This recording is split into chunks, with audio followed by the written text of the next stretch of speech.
Applied Engineering Statistics 공업 통계 응용 Analysis of Variance 분산 분석 동영상 강의입니다. 네, 여러분 동영상 강의 시간이고요. 거의 이제 학기가 마무리되는 와중이기 때문에 뭐 얼마나 더 우리가 이 얘기들을 할 시간이 있는지는 모르겠지만 거의 마지막이라고 치더라도 뭐 기말고사도 있고 사실은 제가 여러분들과 얘기를 좀 더 하거나 뭐 뭔가를 우리가 좀 생각해 보거나 할 기회들은 있을 것 같긴 합니다. 카메라가 지금 좀 바뀌었죠. 다른 카메라를 하나 더 설치해서 앵글을 지금 좀 보고 있습니다. 뭐 어떤 카메라를 어떻게 설치해서 어떻게 쓰는 게 좋을 거냐를 이제 가끔씩은 한번 해보는 거예요. 뭐 학교 중에 사실 시간이 많이 없어서 많이는 못 해보는데 뭐 이런 거를 가끔씩 해보면 재밌으니까 요걸로 하면은 지금 끊기나요? 옛날 카메라로 돌아간 상태가 되겠습니다. 넓게 찍으면 이 상태고요. 제가 그게 아니고 이제 평소 같은 앵글을 하려면 네, 이렇게 좀 당겨야 되는 거죠. 그래서 뭐 마지막 시간에 가깝고 특별히 뭘 이렇게 하기는 따로 준비하기는 어렵고 해서 사실은 뭐 수업 시간에 몇 번 얘기를 했는데 사회적인 이슈나 그 최근 화제가 됐던 얘기들을 좀 해보고 싶은데 그거는 다른 기회로 하기로 하고 네, 마저 보던 짤방 몇 개 보고 수업하는 걸 계속하도록 하겠습니다.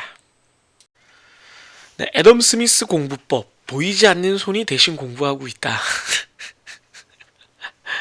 네, 이건 뭐 아담 스미스의 보이지 않는 손 뭐 그 드립인 것 같아요. 시험 기간에 이제 이런 드립이 많이 나오죠. 이게 보면 10월 22일이면은 시험이 지나갔는? 중간고사죠. 중간고사 때 이런 드립들이 넘쳐나게 되고요. 대신 보이지 않는 손이라 답은 못 적음.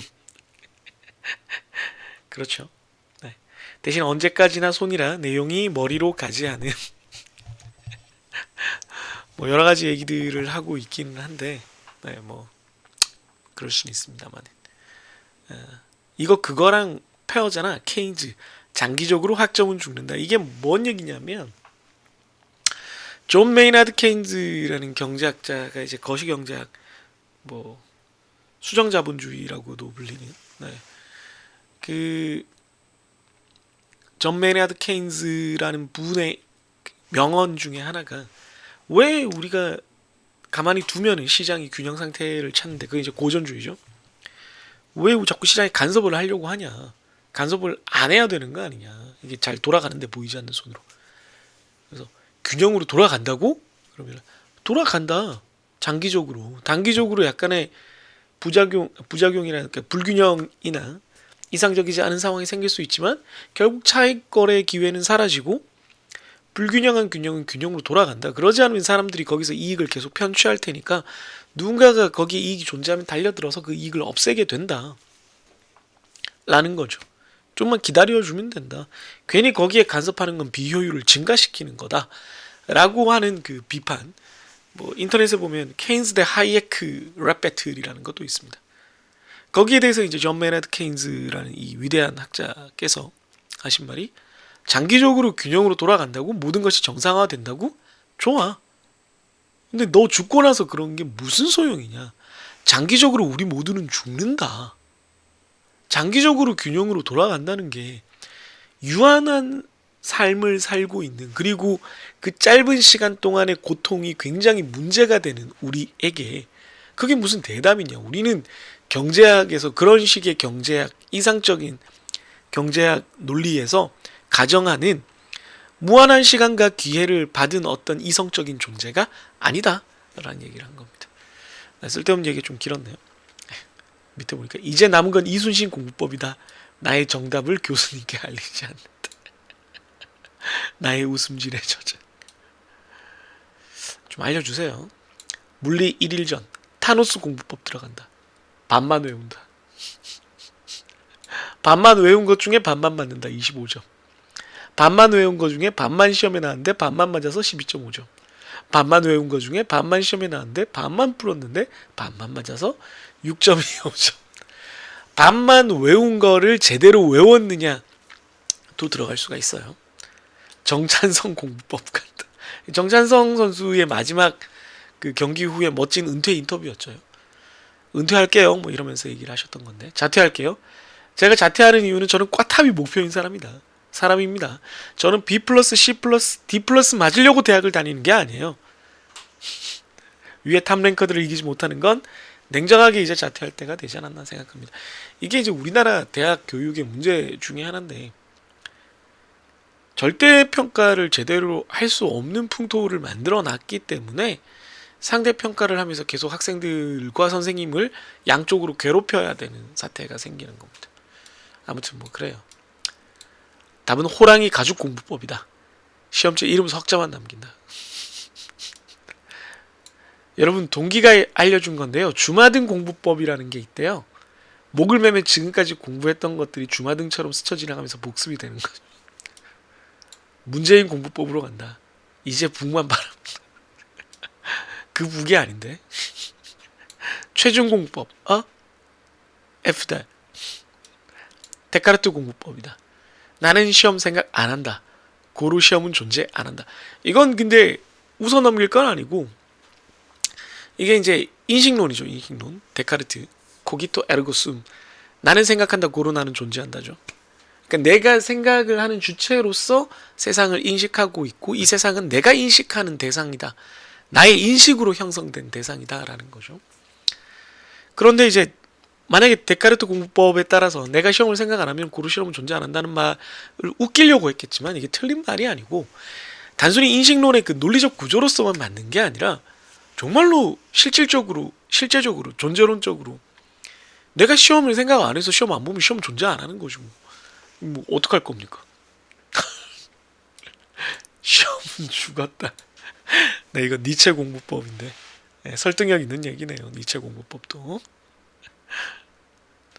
시험은 죽었다가 훨씬 더 임팩트가 있는 것 같습니다. 데카르트 공부법보다는. 여러분들도 재밌게 받기를 바라고요. 기말고사 전에 이런 거 보면 좀 속은 쓰릴 수도 있는데, 마냥 웃을 수만은 없을 수도 있는데, 어쨌든 즐겁게 받기를 바랍니다. 시험을 치는 건 사실 고정관념이 아닐까? 시험 말고 교수님을 치는 건 어떨까? 뭐 그럴 수 있죠. 네, 발상의 전환이니까 당연히 이제 자유로운 사상을 장려하는 대학이라는 학문적 공간에서 여러분들 이런 상상을 가져볼 필요는 있죠. 그런데 이제 그걸 현실 세계의 실체적인 활동으로 이제 가져와 버리면 거기에 대한 이제 결과를 떠안아야 되는 문제가 있는 거죠. 시험 말고 교수님을 치면 뭐 어떻게 돼? 합의 보면 뭐 어떻게 되고, 합의 안 보면 학교 잘리는 거지. 네. 제가 이제 수업 시간에 농담으로, 당연히 농담이겠지만, 이거 대학교도 이제 체벌을 다시 부활을 시켜야 된다 뭐 이런 말을 하는데요. 체벌이 아니라 학부모 면담이라도 좀 부활이 됐으면, 부활은 아니죠. 없었으니까 대학교에도 좀 적용이 됐으면 하는 생각은 종종 합니다. 정말로 진심으로. 진심이야. 네, 그래서 학생들이 답답해하는 마음은 이해하지만 내 입장에서도 굉장히 힘들다. 네. 시험 말고 교수님은 모르겠고, 제가 대학 다닐 때는 이제 실습을 조교들이 많이 했는데, 문제풀이 시간을. 조교가 이제 보통 학과 선배죠. 학과 선배인 그 조교 형에게 굉장히 불평불만을 늘어놓았던 적은 있습니다. 왜 이러시는 거냐 도대체 교수님이. 뭐 그런다고 뭐가 달라지진 않았는데. 네, 뭐 절 치는 거는 제 입장에서 피해줬으면 하지만, 뭐 다른 식으로 어필을 좀 많이 하는 거는 해볼 수 있는 얘기라고 생각합니다. 힘내시고요. 기말고사 관련된 짤방들이었습니다. 네, 반복 있는 이원 배치법까지가 그 선수 과목 공업 통계에서 요 분산 분석에 대해서 다뤘던 범위고요. 그 범위를 넘어서는 그 뭐 예를 들면은 맨오바, 그러니까 멀티플 어널리시스 오브 아노바 같은 것까지 이번에 다루지는 않습니다. 오히려 그 전 과정을 함에 있어서 아노바의 앞 뒤에 있는 분산 분석의 앞 뒤에 존재해야 되는 부분을 한번 들여다보기 위한 그런 추가적인 얘기들만 조금 할 건데요. 그래서 실제로 이제 강의 자료를 보시면 그 공업 통계에서 다룬 강의 자료에다가 3페이지 정도를 추가했는데 요 뒷페이지부터 시작하는데 여기부터 얘기를 좀 해야 될 것 같습니다. 분산 분석이라는 게 잠깐만 얘기를 하자면 그 어떤 요인에 의해서 여러분들이 다시 까먹었을까봐 뭐 우리가 지금 보면 나오지만 요게 이제 요인이 어떤 식단일 때 한식, 중식, 일식, 뭐 서양식, 양식 요렇게 나뉘었을 때 요 각각 식단에 따라서 데이터들이 이렇게 나눠진 걸 각각의 집단 혹은 그룹이라고 부르죠. 아니면 군이라고도 부릅니다. 그래서 군 간 변동, 군 내 변동 뭐 이런 말도 썼습니다. 그래서 결국은 이제 요 귀무가설이 뭐냐면 그 분산 분석이라는 것이 이게 분산 분석의 구조고 그래서 분산 분석의 귀무가설과 대립가설은 한식, 중식, 일식, 서양식, 양식 이게 다 같다는 거고 대립가설은 그렇지는 않다.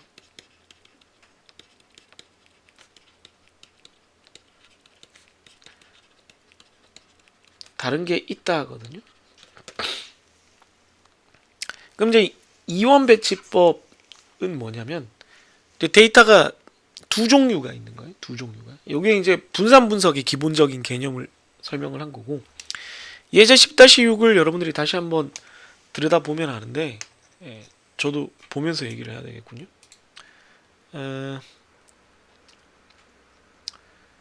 딴따다단단단.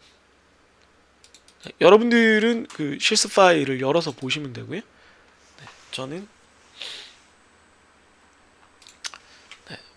요 예제 10-6번을 보면 요 그룹이 요 파란색 그림처럼 이렇게 돼 있는 게 아니고 두 개가 있어요. 로봇이라는 기준, 요걸 이제 기준 혹은 요인이라고 하죠. 그리고 재료라는 기준으로 나눴을 때 그룹이 로봇에 의해서 3종류, 재료에 의해서 5종류로 나눠져요. 그래서 로봇으로 봤을 때는 이렇게 3개의 그룹이 있는데 얘네들끼리 똑같으냐, 재료로 봤을 때는 5개의 그룹인데 얘네들끼리 똑같으냐를 보는 게 이원 배치법이고요. 그 안에 데이터가 여러 개 있으면 거기 이 경우엔 데이터가 그게 R이죠. R. 여기에 L개의 그룹, M개의 그룹, R개의 반복된 데이터가 있으면 반복 있는 이원 배치법이 되는 겁니다. 요 경우 이제 로봇에 의해서 다르냐, 가설 검정은 재료에 의해서 다르냐, 더 나아가서는 얘랑 곱해진 요게 다르냐. 그러니까 로봇에 의한 영향과 재료에 의한 영향이 독립적이냐. 우리가 앞에서 본 걸로 따지면 재료와 로봇이 독립적이냐가 귀무가설이 되는 거고, 세 번째 가설이 대립가설은 아니다. 서로 영향이 있다. 이걸 교호작용이라고 부르죠. 다 했던 건데 지금 복습하면서 짧게 얘기한 겁니다.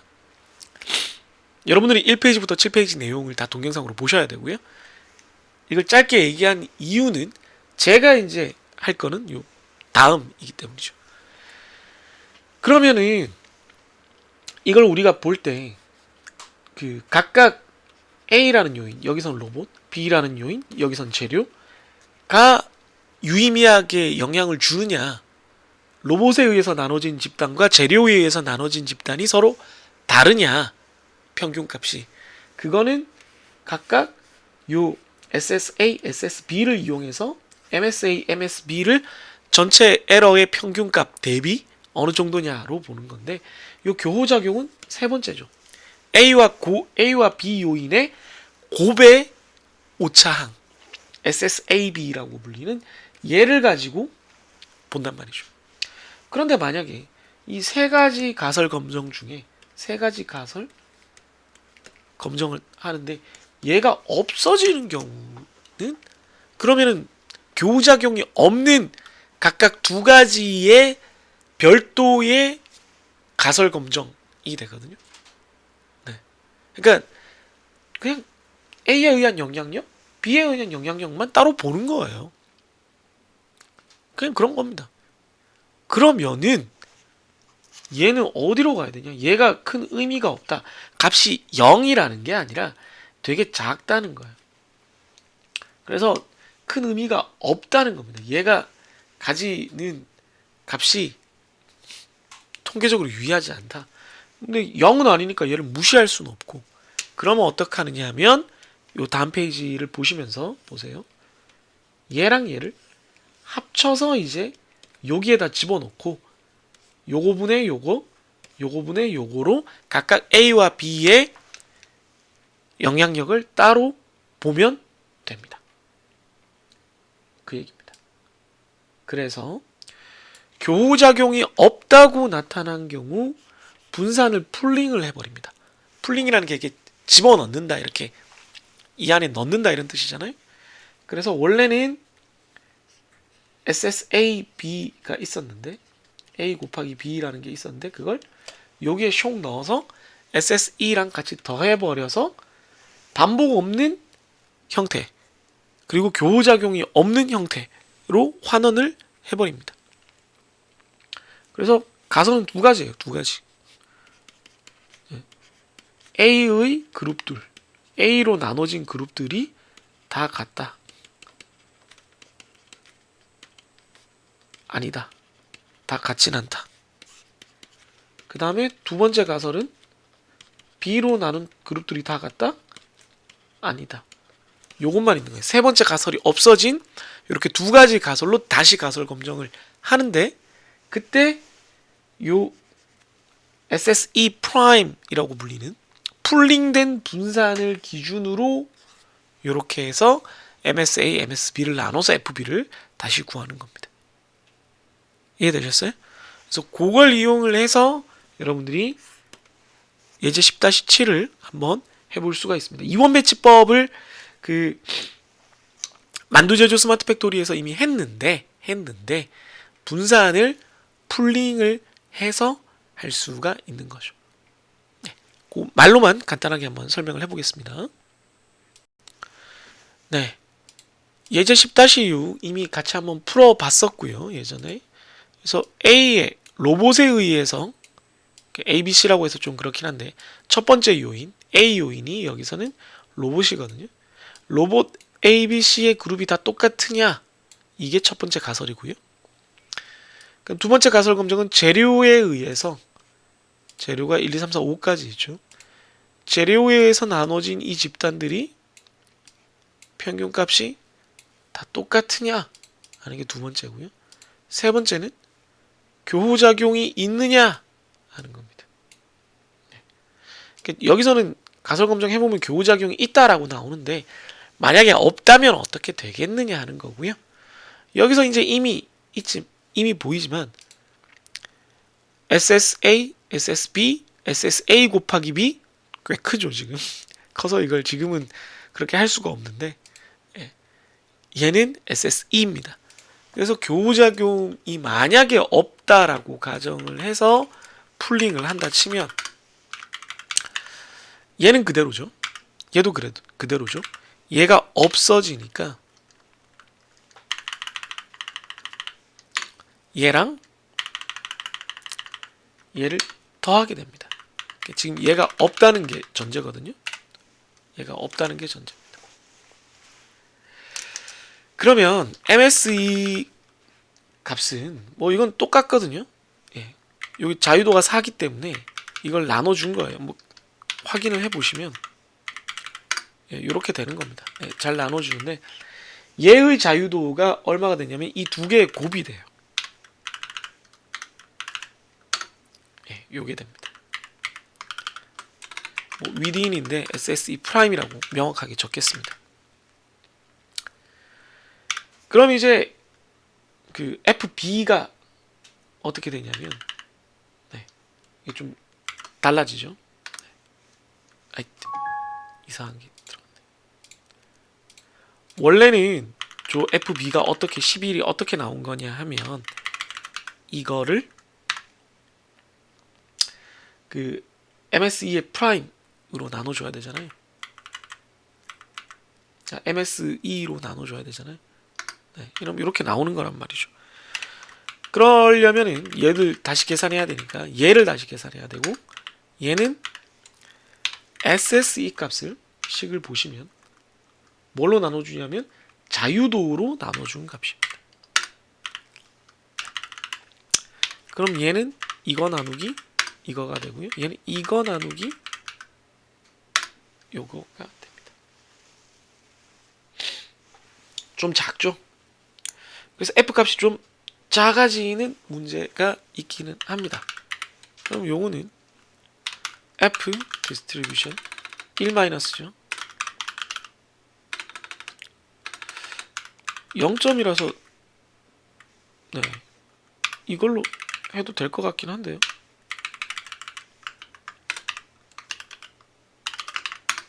네. 안 유의미하게 나와버리네요. 안 유의미하게. 예, 풀링을 했더니 그러니까 지금 다 틀린 말이에요. 왜냐하면 이게 사실은 교우작용이 있는데 없다라고 가정을 하기 때문에 그런 거고 얘는 오른쪽으로 해야 될 것 같으니까 네. 자유도는 분자는 이거고요. 분모는 이거고요. 누적을 해야 되겠습니다. 사실은 이것도 2를 곱해야 되는 거라서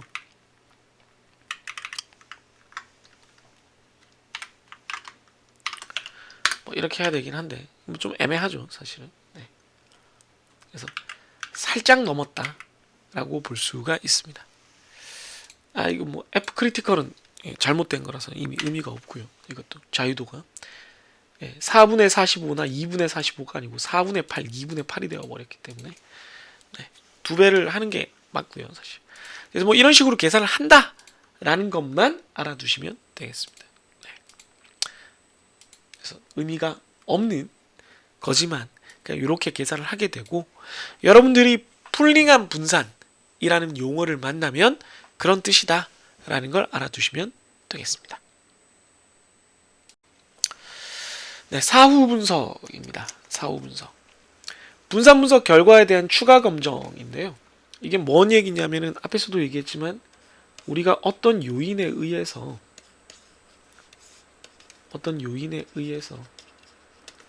이렇게 서브 그룹이 있을 때, 그룹이 있을 때, 뭐 예를 들면 1번 그룹, 2번, 3번이 있을 때, 뭐 3개가 있다 치죠. 그러면 우리가 귀무가설이 뮤1은, 뮤2는, 뮤3가 이렇게 된다는 거고, 대립가설은 이거거나 OR, 이거거나 OR, 이거거든요. 이 셋 중에 하나란 말이에요. 얘가 얘랑 다르거나 얘가 얘랑 다르거나 얘가 얘랑 다르거나 그럼 셋 중에 뭐가 달라서 생긴 건지 어느 게 도대체 다른 건지 그러니까 뭐 예를 들어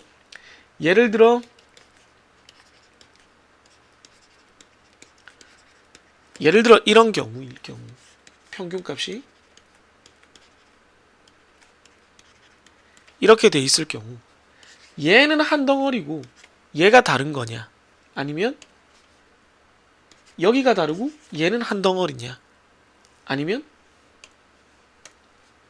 둘 다 다르고 둘 다 이제 유의미하게 달라서 얘랑 다 다르는 거냐 라는 겁니다. 그래서 이걸 분산 분석을 하고 나서 말 그대로 사후 분석이기 때문에 오늘 여러분이랑 저랑 얘기하는 두 가지 중요한 주제가 사전에 해야 되는 게 하나 있고 사후에 해야 되는 게 하나 있는데 여기선 이겁니다.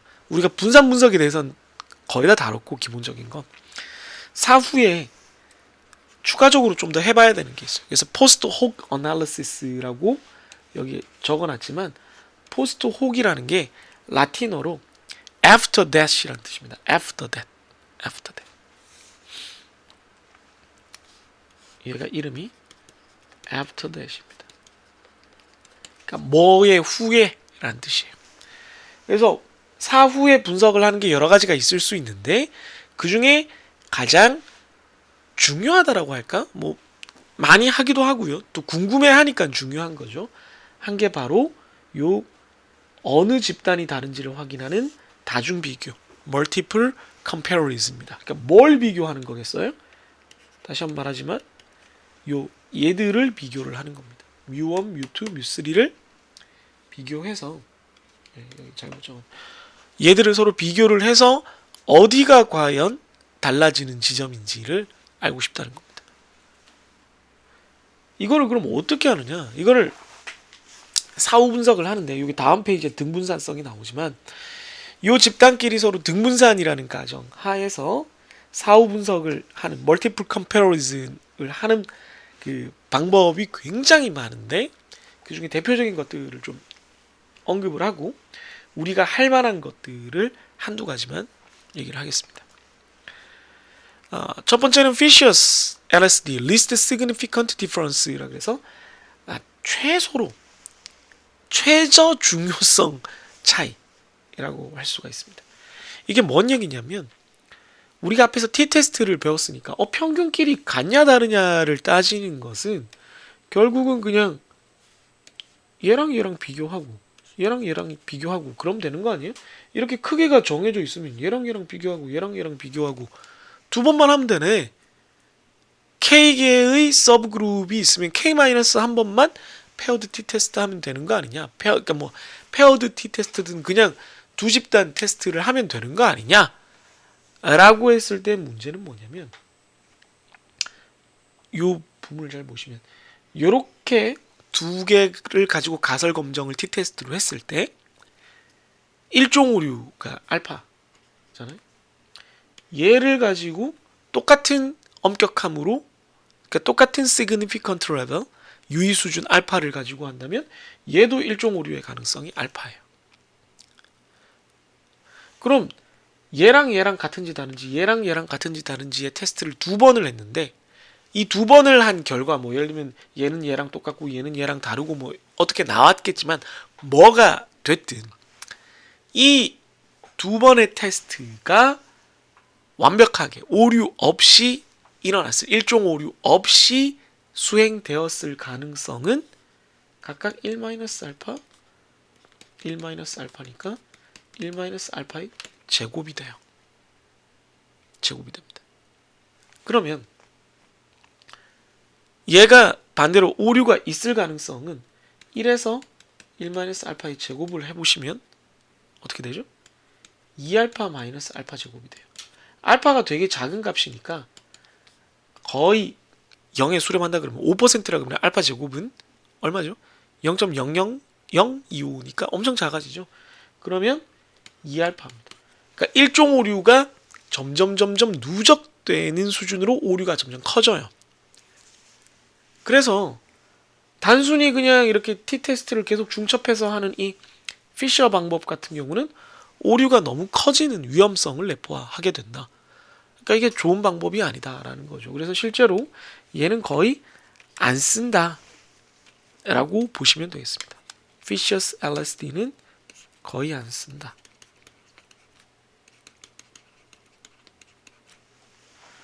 그럼 이제 좀 많이 사용하는 애들은 덩컨, 튜키, 봄페로니, 셰페 이렇게 볼 수 있는데 보통 튜키, 봄페로니, 셰페 정도를 생각하시면 돼요. 덩컨도 쓰긴 씁니다. 뭐 더넷 같은 것도 쓰는데요. 뉴넷이라고 불러야 되나? 덩컨 테스트는 일단 크기에 따라서 이렇게 정렬을 똑같이 해놓고 앞에서 얘기한 것처럼 얘도 짝지어서 비교를 하는데 중첩 오류를 고려하긴 해요. 지금 요 2알파처럼 오류가 중첩되는 거를 고려하기 때문에 피셔보다는 나은 방법인데 얘도 별로 엄격하지가 않아요. 그러니까 쉽게 분리가 돼요. 두 개가 약간만 차이가 있으면 이 두 집단은 서로 다르다라고 얘기를 할 수가 있게 됩니다. 그럼 얘도 뭐 세모라고 보면 되게 많이 쓰는 애들은 요 세 개라고 볼 수가 있습니다. 튜키, 봄페로니, 셰페. 튜키's HSD, 터키라고도 많이 불러요. 발음이 우리가 아는 터키, 튀르키에는 R이 들어가기는 하는데 그냥 뭐 비슷하니까 그냥 터키. 예, 튜키, 근데 터키 이렇게 부릅니다. 튜키, 저도 사실은 터키로 알고 있었던 세월이 되게 길었고요. Honestly significant difference. 그러니까 진정한 유의성 차이, 진정으로 유의한 차이를 보자는 겁니다. 그래서 요거는 그 피셔나 덩컨이 가지는 문제점들은 다 해결을 했는데 문제는 요 1번 그룹, 2번 그룹, 3번 그룹의 크기가 같아야 됩니다. 그리고 크기가 충분히 커야 됩니다. 그래서 보통 우리가 그 공학이나 과학에서는 실험 대상이 이제 반복 실험을 해서 A 세팅으로 10번, B 세팅으로 10번, C 세팅으로 10번 이런 식으로 똑같이 할 수 있기 때문에 튜키를 많이 쓸 수 있어요. 데이터가 더 많으면 별로 안 중요해 보이는 데이터 몇 개 잘라내고 그냥 맞춰서 쓰면 됩니다. 그게 아닌 경우에는 데이터가 너무 소중해 몇 개 안 돼. 그러면 튜키를 쓰기가 조금 곤란해지긴 하겠죠. 그러나 튜키는 정말 많이 쓴다 라는 걸 알아두시면 되고요. 그 다음에 이제 많이 쓰는 건 봄페로니 검정 혹은 봄페로니 코렉션이라는 말도 많이 써요. 봄페로니 수정이라는 말을 쓰는데요. 조정, 수정 이런 뜻이죠. correction이. 중간 정도의 엄격함이에요. 얘들이랑 얘의 사이쯤에 있어요. 봄페로니가. 근데 이제 얘가 중첩을 고려하기는 하는데 이 그룹의 개수가 너무 많아지면은 그 중첩에 의한 영향이 좀 있어서 검정력이 좀 줄어듭니다. 제대로 구별을 해내지를 못하는 사태가 생기기도 합니다. 그러나 그럼에도 불구하고 봄페로니는 정말 많이 쓴다. 얘는 인기 있다. 얘는 얘도 인기 있어요. 많이 씁니다. 뭐 사후 검증했나요? 그럼 네, 봄페로니 했습니다. 그러면 뭐 좀 아는 놈인데 뭐 이렇게 되는 거죠. 문제는 이제 셰페인데요. 셰페. 뭐 어떻게 읽어가야 되는지 모르겠어요. 저는 셰페라고 읽습니다. 슈페인가? 독일어에서 SCHE가 뭐 이런 발음이었는데 셰페스 메소드, 셰페 검정이라고 불리는 얘인데요. 셰페 방법은 회귀 분석을 이용을 해서 집단 간 컨트라스트 차이가 있는지를 아예 검정을 하는 방식입니다. 제일 빡세죠. 그래서 제일 빡세기 때문에 가장 엄격한 검정 방법이기 때문에 봄페로니나 튜키에서는 요 테스트를 우리가 다시 가지고 온다 그러면 예를 들면 봄페로니에서는 얘랑 다르다 라고는 하는데 셰페에서는 어떻게 나올 수 있냐면 얘랑 얘는 같고 얘랑만 달라. 얘랑만 달라. 이렇게 나올 수가 있습니다. 내 본심은 사실은 1번과 3번 사이에도 차이가 있는데 라고 얘기를 하고 싶은데 셰페는 그렇게 잘 안 해준다는 거죠.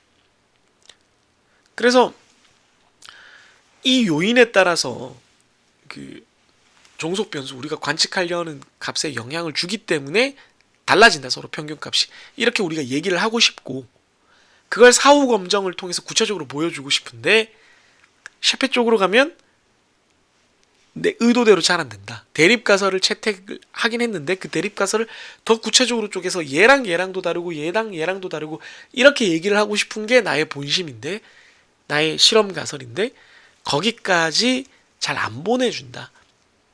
라는 게 문제가 되겠습니다. 그래서 이건 참 좋은데 좀 쓰기가 어렵다. 라는 문제가 있습니다.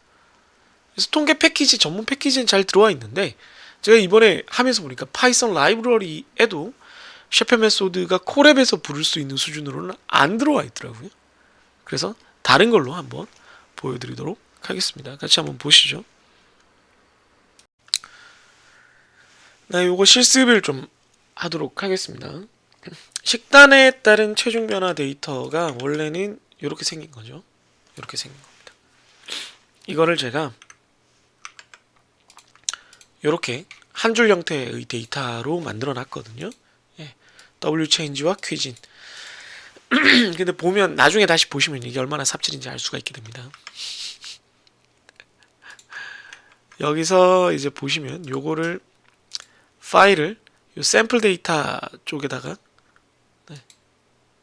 아니고 그냥 이제 루트군요. 루트 디렉토리에 요걸 눌러가지고 언어바 이렇게 넣어서 눌러서 업로드를 해놨거든요. 네. 그러면 이제 이걸 가지고 판다스 라이브러리의 리드 CSV를 이용을 해서 데이터를 불러오고요. 나머지 뭐 얘들은 지금 이번에는 쓰지도 않아요, 사실. 스탯 모델스 샌드박스 스탯스 멀티 컴프에서 멀티 컴페어리즌, 우리가 이게 다중 비교라고 그랬잖아요. 네, 멀티 컴페어리즌 그 자체가 이름인 놈을 불러와서 그걸 가지고 멀티 컴페어리즌을 하기 위해서 구조를 만듭니다. 데이터 W 체인지를 데이터 퀴진에 따라서 그룹에 따라서 조합을 해서 만들어라. 그런 다음에 얘를 올 페어 테스트를 하는데 봄페로니로 테스트를 해봐라. 이렇게 됩니다. 그래서 돌리면 이렇게 됩니다. 네, 봄페로니 테스트 한 겁니다. 봄페로니.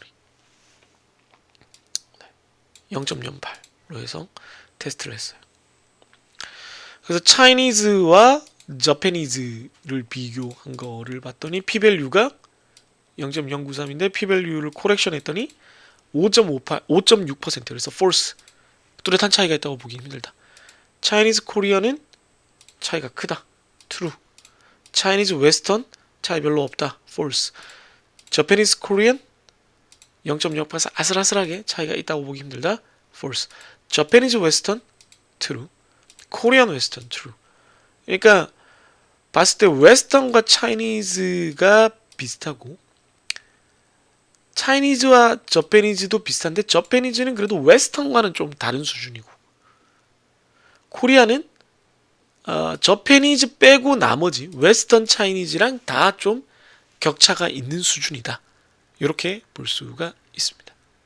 요거를 제가 이쪽으로 다시 가져와서 마저 쓰자면 이렇게 되는 거예요. 한식은 쓸게요. 한식, 일식, 중식, 양식인데 여기 표현을 어떻게 하게 되냐면 얘랑 얘랑 차이가 있다라고 보기 힘들기 때문에 이렇게 연결을 해요. 얘랑 얘랑도 차이가 있다라고 보기 힘들어요. 그런데 얘랑 얘는 차이가 있어요. 네. 그 다음에 얘랑 얘랑은 차이가 있다라고 보기 힘들어요. 그런데 얘랑 얘랑은 차이가 있어요.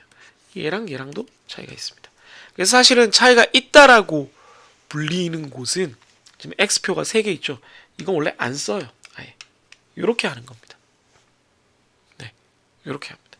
그래서 이것도 방향도 같게 하면은 이걸 그래피컬하게 나타내는 동네의 패키지에서는 이런 식으로 표현을 해줍니다. 네. 한식과 일식은 뚜렷한 차이가 있다라고 보기는 힘들지만 뭐 그냥 네. 일식과 중식도 뚜렷한 차이가 있다라고 보기는 힘들다.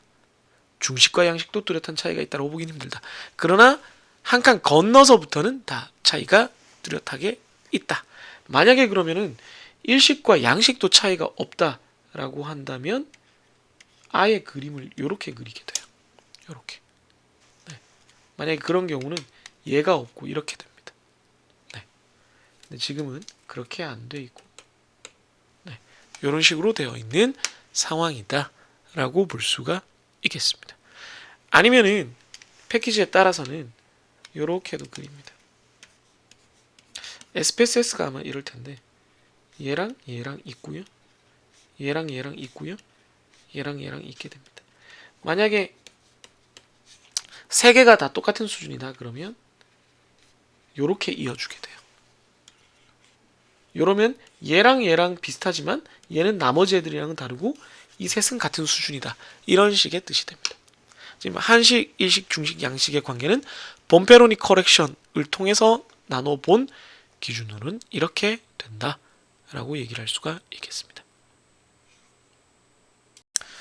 네, 마지막으로 이제 등분산성 검정인데요. 앞에서도 얘기했지만 만약에 아노바 분산 분석이 여기 있다 그러면 여기에 사후 분석이 있는 거고요. Multiple Comparison이라고 불리는 거. 사전에는 사실은 등분산성을 봐야 되는 겁니다. 왜냐면 아노바라는 게 계속 얘기하지만 요 그룹들 G1, G2, G3라는 서브 그룹들이 서로 같으냐 다르냐를 평균 수준에서 보는 건데 얘네들의 평균을 서로 비교하는 거란 말이에요. 그러면 평균이 아니라 분산은 어떨 거냐? 아노바에서는 등분산성을 가정하고 있어요. 근데 우리가 t-테스트 했을 때를 보면은 등분산, 이분산 둘 다 썼잖아요. 근데 아노바는 왜 등분산성을 가정해서 그냥 쓰냐? 등분산이 아닌 경우에는 아예 이제 비모수 추정에서 우리가 크루스카 월리스 같은 게 있었지만 그런 걸 쓴다거나 하는 방법이 있긴 하겠지만 깔끔하게 하려면은 아노바를 돌리기 전에 등분산성 테스트를 먼저 하고 등분산성 테스트를 통과하니까 이걸 아노바 분산 분석을 돌려도 된다라고 해야 된다는 겁니다. t-테스트 같은 경우를 할 때도 우리가 f-테스트 하고 t-테스트를 하잖아요. 등분산이든 등분산, 이분산 이렇게 케이스를 나눠서 했었잖아요. 이 짓을 비슷하게 하는 겁니다. 근데 대체로 다 등분산성을 통과하는 쪽을 이제 시도하죠. 그러니까 너무 이분산인 경우는 분산 분석을 잘 안 하니까요. 네. 그래서 등분산성 검정은 앞에서도 봤지만 두 집단인 경우에는 우리가 t-테스트 할 때에는 f-테스트를 쓰지만 그게 지금 우리의 관심사는 아니고 f-테스트에 대해서 우리가 아니까 이제 그 세 집단 이상인 경우에는 바틀러스 테스트나 러벤스 테스트를 하는데 바틀렛 테스트 같은 경우는 모집단들이 정규 모집단, 정규 분포를 따른다라는 가정이 좀 엄격하게 들어갑니다. 그게 아니고 레벤스 테스트를 한다 그러면 정규성 조건이 조금 약하거나 거의 불필요한 경우, 그러니까 모집단이 꼭 정규 분포를 따를 필요는 없다라는 경우입니다. 그래서 요 두 개를 가지고 각각 그 등분산성 테스트를 해본 다음에 어느 정도 뭐 등분산 하는 것 같다. 그러니까 P값이 너무 작아서 등분산이 깨진다. 그러니까 지금 말했지만 H0가 등분산, H1은 등분산 아님. 그럼 이쪽은 아노바로 가는 게 아무 문제가 없거든요. 얘는 조금 그렇단 말이죠. 그럼 우리가 바라는 건 이거죠. 이 경우는 이겁니다. 그래서 등분산성이 심하게 훼손되지 않는 데이터라는 결론을 얻고 싶은 거예요. 엄격하게 등분산성이 엄청 좋아서 p-밸류가 어마하게 막 몇십 퍼센트 막 이렇게 커지는 경우는 잘 흔치 않습니다. 그러니까 뭐 그런 경우도 많이 있는데 데이터가 굉장히 유사한 조건에서 실험된 것들이면 그럴 수가 있는데 안 그런 경우도 많아요. 그럼 우리가 바라는 건 뭐다? p-밸류가 알파만이라도 좀 넘겨줬으면, 그래서 귀무가설 기각하지 말고 그냥 귀무가설에 머물렀으면 하는 겁니다. 요걸 예제 10-9를 통해서 한번 보도록 하겠습니다. 마지막 페이지는 짧아요. 그래서 앞에서 본 데이터에 대해서 등분산성 검정을 실시하라 이겁니다. 같이 한번 보도록 하겠습니다. 앞서 봤던 데이터랑 같은 겁니다. 이거 사이파이 스태트를 이용을 하면 되고요. 앞에서 그 데이터 불러왔던 거 그 데이터입니다. 그 데이터. 그래서 이거를 뭐 이런 건 필요 없는데 어수밍이 아니고 앞에서 불러왔으니까 그 몸무게 변화와 그 몸무게 변화에 대해서 요 음식이 한국인 놈, 음식이 중식인 놈, 음식이 자파니즈인 놈, 퀴진이 양식인 놈을 이렇게 나눠서 바틀렛 테스트를 하고요. 똑같은 짓을 해서 레벤 테스트를 합니다. 그러니까 바틀렛 테스트 한번, 레벤 테스트 한번 하고 그걸 각각 바틀렛 테스트, 레벤 테스트로 저장을 하겠습니다. 그래서 그냥 돌리면 간단해요. 바틀러 리설트가 p-value가 13% 정도 나왔고요. 레벤 테스트가 좀 더 p-value가 작게 나오는 그런 상황입니다. 9.8%, 9.9% 정도 나왔습니다. 얘는 14% 가깝게 나온 거고요. 얘는 9.9% 정도 나왔습니다. 그러면 어떻게 되죠? 둘 다 우리가 뭐 유의 수준을 어떻게 정하느냐의 문제지만 유의 수준을 5%로 잡았을 때 둘 다 귀무가설을 기각하지 못했으니까 적당히 등분산성이 충족된다라고 얘기를. 그러니까 등분산이 아니라고 할 수는 없다. 분산이 심하게 다른 것 같지는 않다. 이렇게 얘기를 할 수가 있겠습니다. 그 정도 수준에서 우리가 만족스럽게 결과를 얻어갈 수가 있는 것이죠. 분산 분석을 해도 괜찮다라는 결론이 났습니다.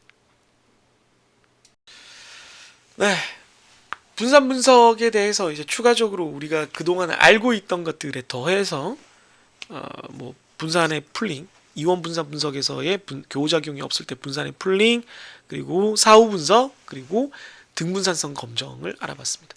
특히나 사후 분석은 여러분들이 용어라든가 개념을 잘 알아두어야 할 필요가 있는 그런 녀석이어서 여러분들이 요거를 앞으로도 이용할 일이 좀 많았으면 하는 바람이 좀 있고요.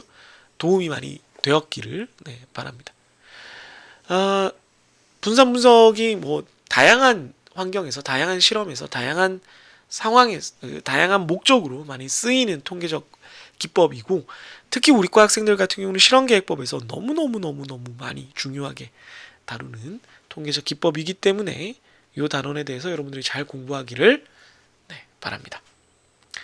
그러면 저는 여기까지 하고요. 다음에 또 만나나요? 또 만날 수 있으면 좋겠네요.